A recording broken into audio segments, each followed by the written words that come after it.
My husband refused to help me by saying, "Figure it out yourself." The following day, I understood why, and the truth shattered everything I thought I knew about love. My husband looked at me and said, "Figure it out yourself." Then he walked out. That night, I sold my wedding ring for $40, but what I found out the next morning made me wish I had never asked for help. He had been hiding something for 6 months, something that could save us or destroy everything. My name is Amelia Hart, and this is the story of the longest 24 hours of my life. It is a story about a broken SUV, a silent phone, a stack of unpaid bills, and a man I thought had stopped loving me. But nothing is ever as simple as it seems, especially when the people you trust the most are the ones carrying the heaviest secrets. What I lived through that Tuesday and Wednesday changed me forever. It broke me open, then put me back together in a shape I did not recognize. And by the time I understood what was really happening, I was not sure if my marriage would survive or if I even wanted it to. I want you to picture a cold Tuesday morning in November. The sky over our small town of Willow Creek, Ohio, was the color of old laundry water. Gray, heavy, and indifferent. I was standing in our kitchen, staring at the calendar on the wall.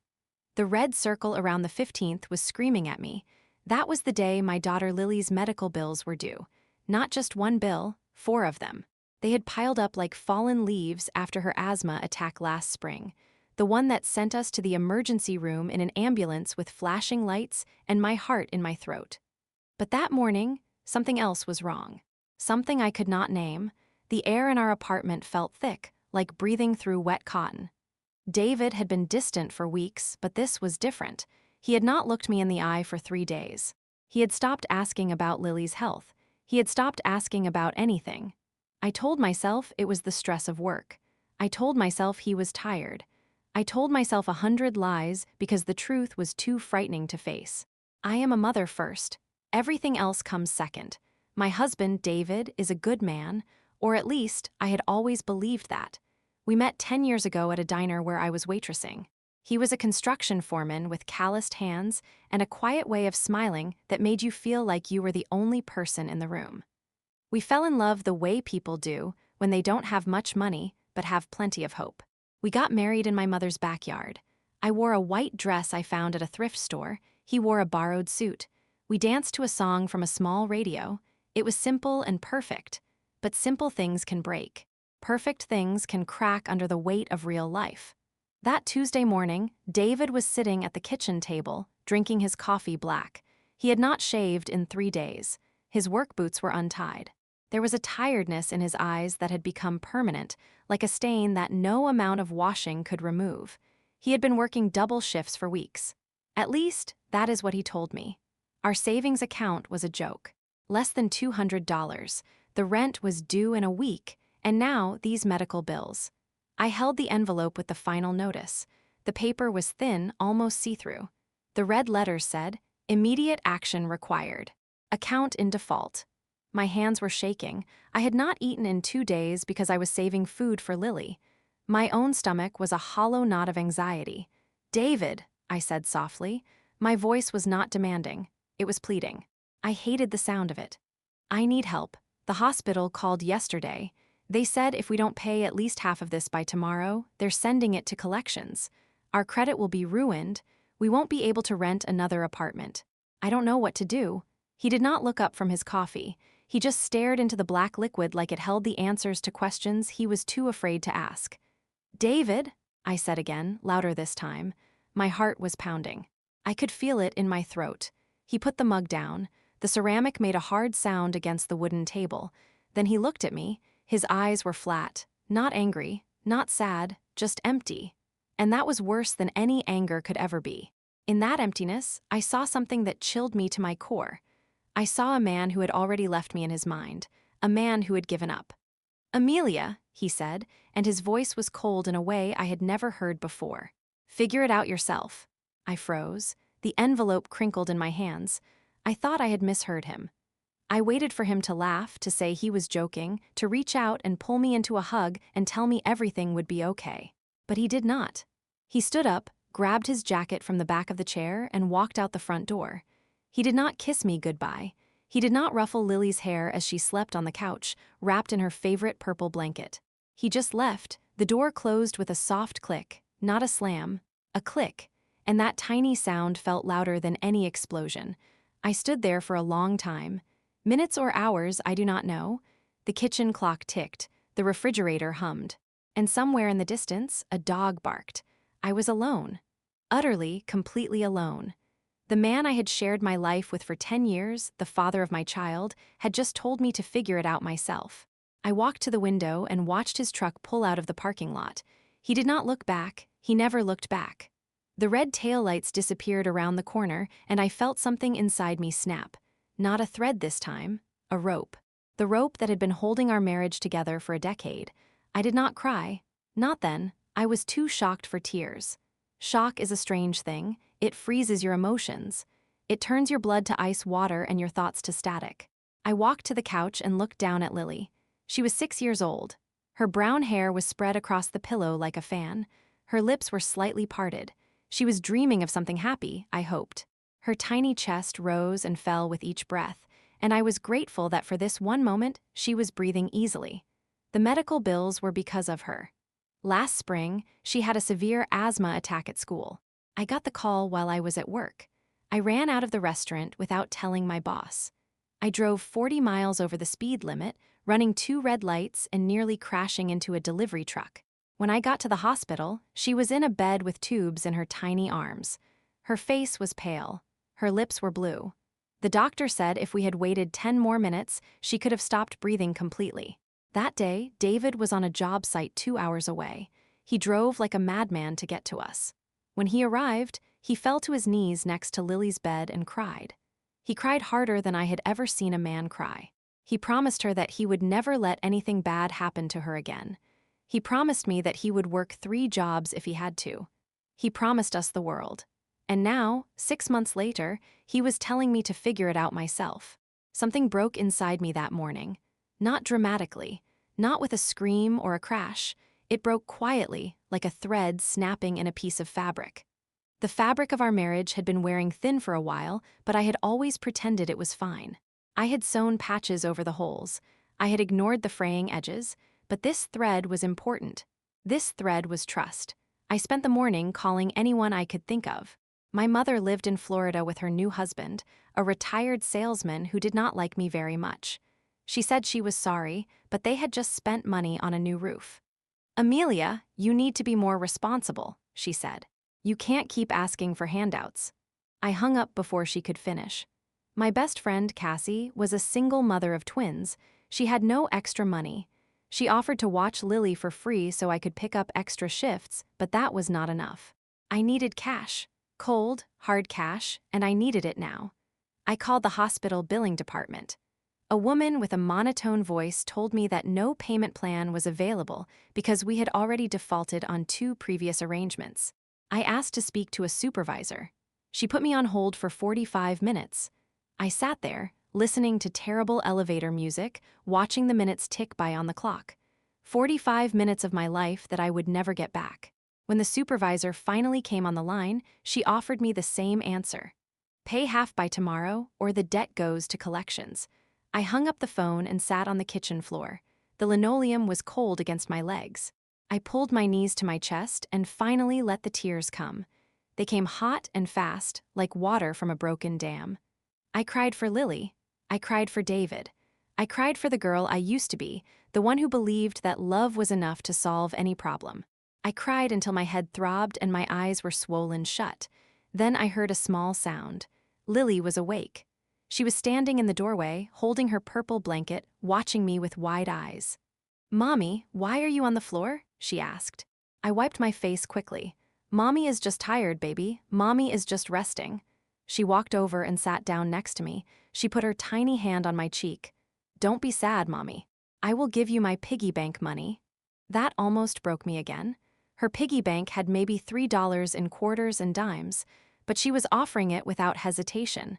That is what love looks like, not grand gestures, not promises, a 6-year-old offering her piggy bank. I pulled her into my lap and held her tight. "Thank you, sweetheart, but you keep your money. Mommy will figure something out." That afternoon, I picked Lily up from school. She was bouncy and happy, oblivious to the storm swirling around her. She talked about a butterfly she saw on the playground. She showed me a drawing she made of our family. In the drawing, there were 3 stick figures holding hands under a yellow sun. David's stick figure had a big smile. I looked at that drawing and felt a stab of pain so sharp I almost had to pull the car over. "Mommy, why are your eyes red?" Lily asked from the back seat. "I have allergies, baby," I said. "The fall leaves." "Oh," she said, and then she went back to humming a song from her favorite cartoon. I drove past our apartment without stopping. I drove to the grocery store parking lot and sat there for a long time. My mind was racing. I thought about selling our TV, worth maybe $50. I thought about selling my clothes, worth nothing. I thought about asking my landlord for an extension on rent and using that money for the bills instead. But that would only delay the problem. The medical bills were the priority. They could garnish my wages. They could take our tax refund. They could destroy any chance we had of ever climbing out of poverty. Then I had an idea, a desperate, stupid idea. I would sell something. We did not own anything valuable. Our furniture was secondhand. Our TV was 10 years old. But I had one thing, my wedding ring. It was not expensive. David had bought it at a pawn shop for $200. It was a thin gold band with a tiny chip of a diamond. But it was mine. It was the symbol of our love. I sat in the parking lot for another 10 minutes, staring at the ring on my finger. My grandmother's voice echoed in my head. She used to say, "A wedding ring is a circle. No beginning, no end. It means forever." But forever felt like it was ending. If David could not help me, if he could tell me to figure it out myself, then what was the point of the ring? What was the point of holding onto a symbol when the thing it symbolized was already broken? I drove to a pawn shop on the bad side of town. The kind of place with bars on the windows and a flickering sign that said "WE buy gold." The parking lot was full of potholes. There was a man sleeping on the sidewalk. My heart was pounding so hard I could hear it in my ears. I told myself I could still turn around. I could still drive home and pretend this never happened. But I did not. I got out of the car and walked inside. The man behind the counter had a tattoo of a snake on his neck and a missing tooth. He smelled like cigarettes and cheap cologne. He looked at my ring with no emotion. He weighed it on a small scale. He held it up to a light. He scribbled something on a notepad. $40, he said. $40, my voice cracked. It's worth more than that. My husband paid $200. The man shrugged. It's worth what I say it's worth. Gold prices are down. Take it or leave it. I looked at the ring one last time. I thought of David slipping it onto my finger in my mother's backyard. I thought of his hands, rough but gentle. I thought of his wedding vows. "I will always be your partner, in good times and bad, in sickness and health." I took the ring off. My finger felt naked and wrong. A white line of pale skin marked where the ring had been for 10 years. But I needed the money more than I needed a symbol. I took the $40. I left the pawn shop feeling like a ghost. The $40 felt dirty in my pocket. I had sold a piece of my soul for $40. I drove home in a daze, running another red light without even noticing. A car honked at me. I did not care. When I walked into the apartment, Lily was watching television on the couch. Cassie was there, a tray of macaroni and cheese on the coffee table. She looked at me and knew immediately. Cassie has always been able to read me like a book. She saw the red eyes, the empty finger, the way I was holding myself like I was trying not to fall apart. "Amelia, what happened?" she asked. I sat down next to her and told her everything. The bills, David's words, the pawn shop, the $40. Cassie listened without interrupting. Her face went through a dozen emotions. Shock, anger, sadness. Then something else, determination. When I finished, she pulled me into a hug. She smelled like laundry detergent and coffee. "I have $30 in my wallet," she said. "It's yours." "No, Cassie, you need that for the twins. They need diapers. They need food." "Amelia, listen to me. You are my best friend. You were there when I left my ex-husband. You were there when the twins were born. You have given me everything. If you lose your apartment, you and Lily will have nowhere to go. Take the $30. I will figure the rest out. I will pick up extra shifts at the diner. I will sell some of the twins' old clothes. We are a village, Amelia. That is what villages do." I took the $30. Now I had $70. The hospital needed $1,500 by tomorrow. I was so far from the goal that it felt like trying to reach the moon with a ladder. $70, less than 5% of what I needed. David came home at 9 o'clock that night. He smelled like sweat and sawdust. But there was something else, too, something I could not place, a nervous energy. He walked past me without saying a word. He went to the bedroom and closed the door. I heard the lock click. He had never locked the bedroom door before, not once in 10 years. I sat on the couch with Lily asleep on my lap. I stared at the closed bedroom door. I wanted to knock. I wanted to scream. I wanted to shake him and ask him why he had abandoned me, but I was too tired, too defeated, too broken. I heard him on the phone. His voice was low, but I could make out some words. Yes, tomorrow, I will be there. Thank you. Thank you so much. Then silence. Then the shower turned on. I slept on the couch that night. Lily curled up next to me like a small, warm animal. I did not sleep well. I had nightmares. In one nightmare, I was drowning in a sea of paper bills. In another, Lily was in a hospital bed, and David was standing at the foot of the bed, just watching, doing nothing, saying nothing. In the worst nightmare, I was walking down a long hallway, and every door I opened led to a room where David was telling me to figure it out myself, over and over. 1,000 times. I woke up gasping for air at 3 in the morning. The apartment was dark. The bedroom door was still closed. I got up and went to the bathroom. I looked at myself in the mirror. I did not recognize the woman staring back at me. Her eyes were hollow. Her cheeks were sunken. She looked like someone who had given up. I splashed cold water on my face. I told myself to keep going. For Lily, for Lily, for Lily. That became my mantra. For Lily. I woke up at 5 in the morning. The apartment was still dark. The bedroom door was still closed. I made coffee. I sat at the kitchen table with a notebook and a pen. I wrote down every possible option. Borrow from a bank? Our credit was already bad. Apply for assistance? It would take weeks. Sell our furniture? We would have nowhere to sit. My mind was a hamster on a wheel, running and going nowhere. I thought about asking David's brother for money, but David had already borrowed from him. I thought about starting an online fundraiser, but that would take days. I thought about selling my blood plasma. That would bring maybe $50, not enough. I put my head down on the table and cried again. Silent tears. The kind that come from a place so deep you did not know it existed. At 7 o'clock, the bedroom door opened. David came out. He was dressed for work. His face was clean-shaven. His eyes were different this morning. Softer. There was color in his cheeks. He looked almost happy. That made me angry. How dare he be happy? How dare he sleep in a warm bed while I slept on the couch with our daughter? How dare he lock the door? He looked at me sitting at the table with the notebook and the dark circles under my eyes, and something flickered across his face. Guilt. Deep, terrible guilt, and something else. Love, real love. The kind I had not seen in months. Amelia, he said. I did not look up. What, David? He walked over to the table. He sat down across from me. He reached into his pocket and pulled out something.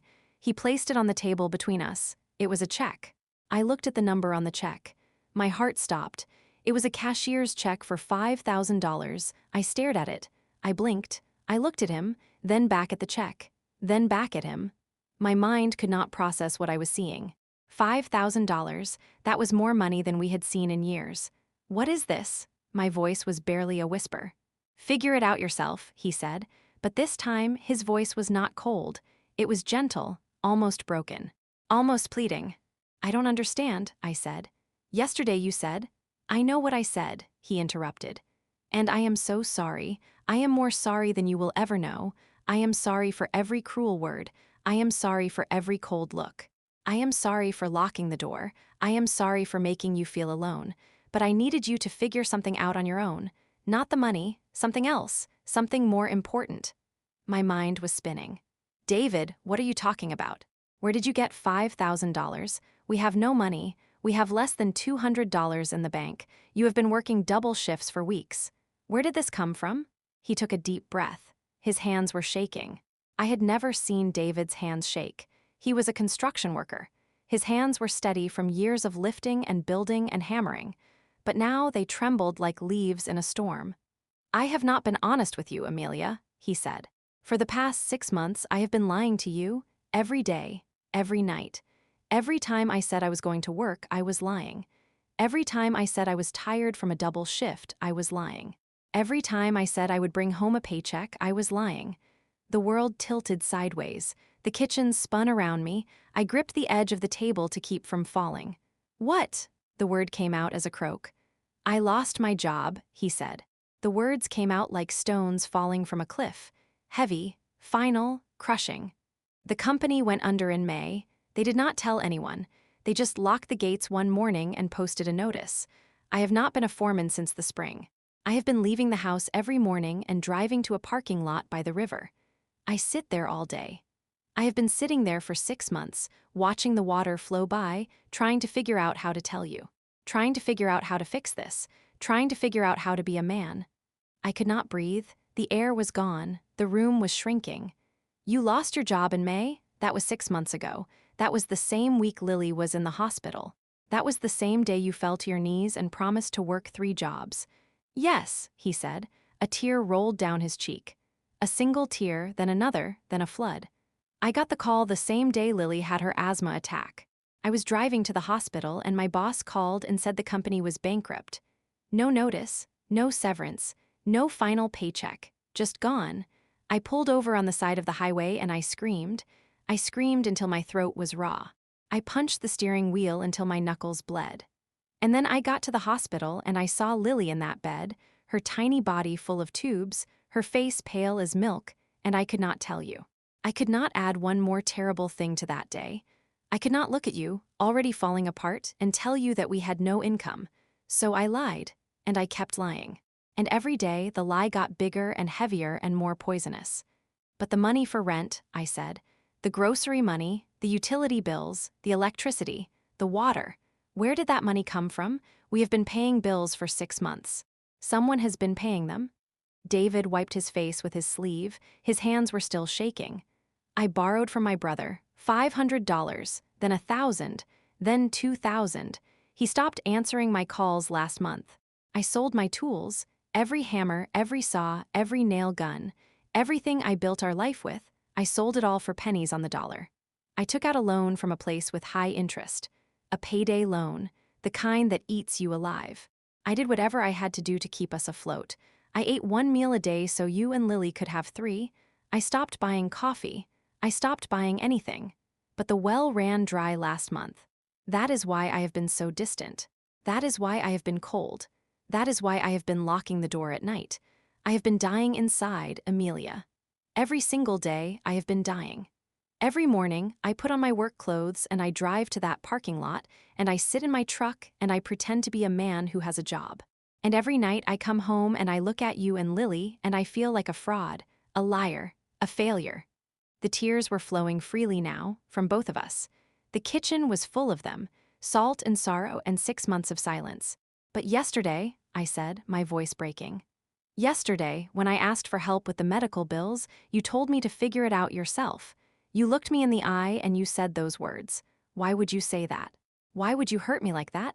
I am your wife. I am the mother of your child. I have stood by you for 10 years. Why did you abandon me in that moment? David reached across the table and took my hands. His hands were still shaking, but his grip was strong. Because yesterday morning, before you woke up, before the sun came up, I got a phone call. A construction company in the next town is hiring. A big company, a real company. They offered me a job, a good job, a foreman position with benefits and overtime and a real future. But there was a catch. They needed me to start immediately, and they needed me to pass a background check and a drug test by the end of the day. I spent all day yesterday driving to the clinic, filling out paperwork, peeing in a cup, waiting in lines. I could not tell you where I was going or why. If I told you, you would have asked questions I could not answer without ruining everything. I had to keep the secret for one more day, just one more day. Surprise! I pulled my hands away. David, this is not a surprise. This is a nightmare. You have been lying to me for 6 months. You have been pretending to work while sitting by a river. You have been watching me struggle and cry and sell my wedding ring, and you said nothing. I know, he said, and I am sorry. I am so sorry. But the reason I told you to figure it out yourself was not because I did not want to help you. It was because I needed you to remember who you are. You are not a woman who needs saving, Amelia. You are a woman who saves herself. You are a fighter. You are a survivor. And I needed you to prove to yourself that you are strong. Because the next few months are going to be hard, the hardest of our lives. We are going to rebuild from nothing. We are going to dig ourselves out of a hole that I dug, but I cannot carry you. And you cannot carry me. We have to walk together as equals. And yesterday, you were looking at me like I was your only option. You forgot that you have your own power. You forgot that you are Amelia Hart, the woman who ran a red light to save her daughter. The woman who worked 2 jobs before Lily was born. The woman who never gives up. I sold my wedding ring, I said. The words came out flat and hollow. I sold our symbol of forever for $40 because you told me to figure it out myself. I sat on the kitchen floor and cried until I could not breathe. I called everyone I know and begged for help. I sold my ring, David, our ring, the one you put on my finger in my mother's backyard. It is gone. David's face crumbled. It was like watching a building collapse. His eyes went wide. His mouth fell open. His whole body seemed to shrink. You did what? I sold it for $40. I took it to a pawn shop on the bad side of town. A man with a snake tattoo and a missing tooth gave me $40. And I took it because I had no other choice. Because my husband told me to figure it out myself. He stood up so fast that his chair fell backward and crashed against the floor. He walked to the kitchen counter and leaned on it with both hands, his back to me. His shoulders were shaking. He was crying, sobbing, the kind of crying that comes from the deepest part of a person, the kind of crying that changes a person. I am sorry, he said over and over. I am so sorry, I am so sorry, I did not know, I did not think. I was so focused on keeping the secret about the job that I forgot to see you. I forgot to be your husband. I forgot to be a man. I am sorry, I am so sorry. I stood up. I walked over to him. I put my hand on his back. He flinched, but then he leaned into my touch. We stood there in the kitchen, the 2 of us, broken and bruised and bleeding from 1,000 small wounds. The check for $5,000 sat on the table. The signing bonus from his new job, he explained through his sobs. He had deposited it yesterday. The cashier's check was for the medical bills. He had planned to give it to me with a smile. He had planned to apologize and explain everything in a calm, reasonable way. But he had not planned on the ring. He had not planned on the depth of my pain. The job is real, he said, turning to face me. His eyes were red and swollen. His nose was running. He looked like a little boy, lost and scared. I start Monday. The pay is good, really good. We will have health insurance. Lily can see a specialist for her asthma. We will dig ourselves out of this hole, I promise. I will work every hour they give me. I will rebuild our savings. I will buy you a new ring, a real ring, a diamond ring. I will spend the rest of my life making this up to you. But you have to forgive me for being a fool. You have to forgive me for the way I handled this. Please, Amelia, please forgive me. I looked into his eyes. I saw the man I married. The man who danced with me in my mother's backyard. The man who fell to his knees in a hospital room. The man who was scared and imperfect and trying his best in a world that had beaten him down. But I also saw the man who had lied to me for 6 months. The man who had watched me struggle and said nothing. The man who told me to figure it out myself. I cannot forgive you yet, I said. Not fully, not right now. You hurt me. You left me alone when I needed you most. Even if you had a reason, even if you were trying to teach me a lesson about my own strength, the way you did it was cruel. You broke my trust. You made me feel worthless. You made me feel like I was nothing to you. That does not go away with one apology and one check. He nodded, tears still streaming down his face. I know, I do not deserve your forgiveness. Not yet, maybe not ever, but I will earn it. I will spend every day earning it. But, I continued, I am not going to leave you. I thought about it. For one terrible moment last night, I thought about packing a bag and taking Lily and never coming back. But I did not. Because you are still the father of my child. You are still the man I fell in love with. We are going to fix this. Together, as equals. No more secrets. No more lies. No more trying to protect each other by hiding the truth. From now on, we face everything together. Even the ugly parts. Especially the ugly parts. He pulled me into a hug, a real hug. The kind that crushes your ribs and makes you feel safe. The kind that says I am here and I am not leaving. We stood there in the kitchen as the sun rose over Willow Creek. two people holding onto each other like the world was ending. Because in a way, the world as we knew it had ended. The world of lies and secrets and silent suffering. What came next would be different, harder, but also more honest. And then we heard a small voice from the doorway. "Mommy, Daddy, why are you crying?" Lily stood there in her pajamas, her purple blanket dragging on the floor. Her hair was a wild mess. She was rubbing her eyes with one tiny fist. In her other hand, she held her piggy bank. The ceramic pig was pink and chipped and full of quarters. David and I pulled apart. He knelt down and opened his arms. Lily ran to him. He picked her up and held her close.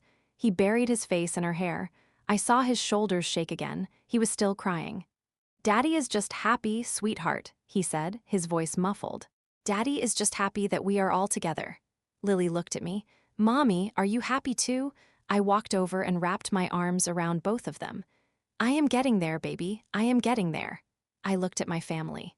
My flawed, beautiful, broken, healing family. And I understood something that morning that I had never understood before. Love is not about never hurting each other. Love is about hurting each other and then choosing to heal together. Love is about saying terrible things in moments of fear and then waking up the next day and trying to be better. Love is not a wedding ring or a signed check or a perfect marriage. Love is the decision to stay when every part of you wants to run. Love is the choice to forgive before you are ready. Love is the promise to try again, even when you are not sure you have anything left to give. I walked to the table and picked up the cashier's check. $5,000. Enough to pay the medical bills and have some left over. Enough to buy back my wedding ring from the pawn shop, if it was still there. Enough to give us a small breath of air. Enough to start over. That afternoon, David and I drove to the pawn shop together. He held my hand the whole way. His palm was sweaty. Mine was too. We walked inside, and the man with the snake tattoo remembered me. He looked at David, then at me, then at our joined hands. "The ring," I said, "the gold band with the tiny diamond. I sold it yesterday. I want to buy it back." The man scratched his neck. "Sold it already, 20 minutes after you left. A woman came in. She said she was looking for a cheap wedding ring. She paid $60. My heart dropped into my stomach. I felt David's hand tighten around mine. The room seemed to spin. "Do you know who she was?" David asked. His voice was desperate. "Did she leave a name, a phone number?" The man shrugged. "She paid cash." "I do not ask questions." I turned to leave. Tears were already forming in my eyes. The ring was gone. The symbol of our forever was gone forever. But then the man held up his hand. "Wait," he said. I said she bought it. I did not say she kept it. The woman came back an hour later. Said the ring was too small for her finger. Said she wanted her money back. I told her no returns. She threw the ring on the counter and walked out, so it is still here. I was going to put it back in the case tomorrow. He reached under the counter and pulled out the ring. My ring, the thin gold band, the tiny chip of a diamond. It gleamed under the fluorescent lights. It was not beautiful to anyone else. But to me, it was the most beautiful thing in the world. David pulled out his wallet. "How much?" $80, the man said. David paid him. He did not haggle. He did not argue. He just handed over the money. Then he took the ring and turned to me. He took my left hand. He looked into my eyes, and he slipped the ring back onto my finger. It fit perfectly, like it had never left, like it had been waiting for me. "Forever," he said. "Forever," I repeated. And this time, the word meant something different. It was not a fairy tale forever. It was a real forever. A forever that included pain and forgiveness and second chances. A forever that had been tested and had not broken. A forever that we had both chosen, even when choosing was hard. We went to the hospital and paid the bills. We stood at the counter while the woman stamped each invoice with a red, paid stamp. The sound of the stamp hitting the paper was like a small drumbeat of victory. 1 stamp, 2 stamps, 3 stamps, 4 stamps. $1,500 gone, but the weight lifted from my shoulders was worth every penny. We went to the grocery store and bought real food, not just rice and beans. We bought chicken and vegetables and fruit. We bought milk that was not expired. We bought cereal with sugar on it for Lily. She danced in the shopping cart. She sang a song about a unicorn. People in the store smiled at her. They did not know that 24 hours ago, her mother had sold her wedding ring for $40. They did not know that her father had been sitting by a river for 6 months. They just saw a happy little girl. And that was enough. We went home and cooked dinner together for the first time in months. David chopped onions. I stirred the pot. Lily set the table with her little hands. She put a flower in a cup in the center of the table, a dandelion she had picked from the yard. It was yellow and bright and full of hope. We sat down to eat. We held hands. David said grace. He had never said grace before, but he did that night. "Thank you for this food," he said. "Thank you for my family. Thank you for second chances. Amen." That night, after Lily was asleep, David and I sat on the couch. The television was off. The only sounds were the hum of the refrigerator and the quiet breathing of our daughter in the next room. The apartment was still small, still shabby, still full of second-hand furniture and old memories. But it felt different. It felt like a home again. "I do not ever want to go back to that parking lot," David said. His voice was quiet, almost a whisper. "You will not have to," I said. "We are not going back. We are going forward." Together, he looked at me. "How did you figure it out?" "Yesterday, when I told you to figure it out yourself." "What did you do? What did you learn?" I told him everything. The phone calls, the hospital billing department, the 45 minutes on hold, the kitchen floor, Cassie's $30, the notebook full of impossible options, the pawn shop, the snake tattoo, the $40, the night of nightmares, the morning of despair, the moment I realized that I would have sold my own blood if it meant saving my daughter. The moment I realized that I would have done anything at all. "And then," I said, "I figured out that I am stronger than I thought. Not because I found a solution, because I did not find a solution. I failed. I failed to get the money. I failed to fix the problem. But I did not give up. I kept trying. I kept calling. I kept thinking. I kept fighting. And that is what you wanted me to see, that I am a fighter. Even when I lose, I fight. Even when I am broken, I get back up." David pulled me closer. "You are the strongest person I know," he said. "I am sorry I had to hurt you to remind you of that. It was a cruel lesson, a terrible lesson. And I will spend the rest of my life making it up to you. I will spend every single day trying to be the man you deserve." We sat in the dark for a long time. Not talking, just being. Two people who had almost lost each other, holding on with everything they had. Two people who had been to the edge and decided to step back. Two people who had chosen each other again.